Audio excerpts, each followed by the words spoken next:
and referendum for the coalition of Quebec is off the table. We don't want to talk about it. We really want to focus on issues that are close and to the people, whether it's the fight against corruption, whether it's the medical health care, and all these other elements. So the issue is clear for us. And Jeff Kelly, what is the Liberal position on sovereignty? I think we have the clearest position of them all. We're a federalist party. We believe in Canada. We believe in working very hard to make Canada a better place. It's very nice that Mr. Legault yesterday became a federalist, or at least will vote no in the next referendum, but it's something much more active than that we believe in. Jean Charest, since 2003, has worked very hard to create a Council of the Federation, work with the other provinces, transfer payments to Quebec from the federal government have increased 70% in 9 years, so we're very proud of what we've done, playing an active role.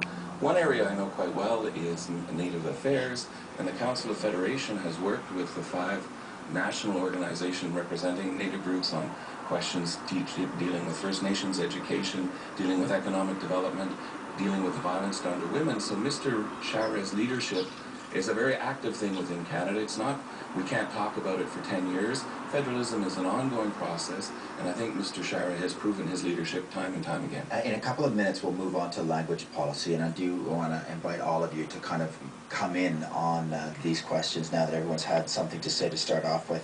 Thierry, I'm curious to know whether you believe François Legault, that he has made the conversion to federalism and that he would now vote no if you went ahead with the referendum.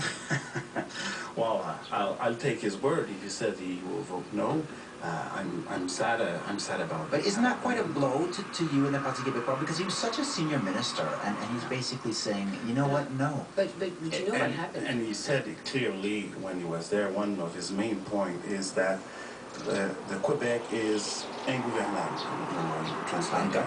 ungovernable within Canada. And I think he was right at that time, and he's wrong now. I don't see how come, what element in the situation of Quebec changed that right now it's much more governable than it was when he was there. Let me help you with that. Let me help you with that. The number of things have changed in Quebec. We were number 4 in terms of revenue per family in 2003. Right now we're number 9. Right so now it's we still even have worse.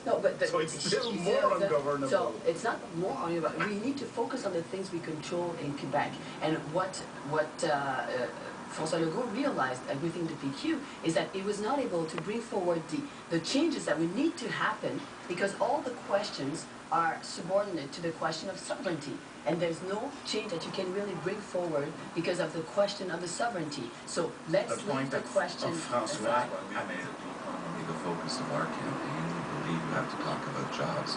You look at the management of the Quebec economy in the last 4 years, we, in very uncertain economic times, have moved forward. Part of moving forward is being part of Canada, working with the other provinces, working with the federal government. The other parties' positions are ambivalent, to say the least, and Mr. Saint-Cyr's case is quite clear. They believe in a Quebec outside of Canada, Mr. Prosper. I respect their opinions. I just think they're not in the best interest of Quebec nor of Canada.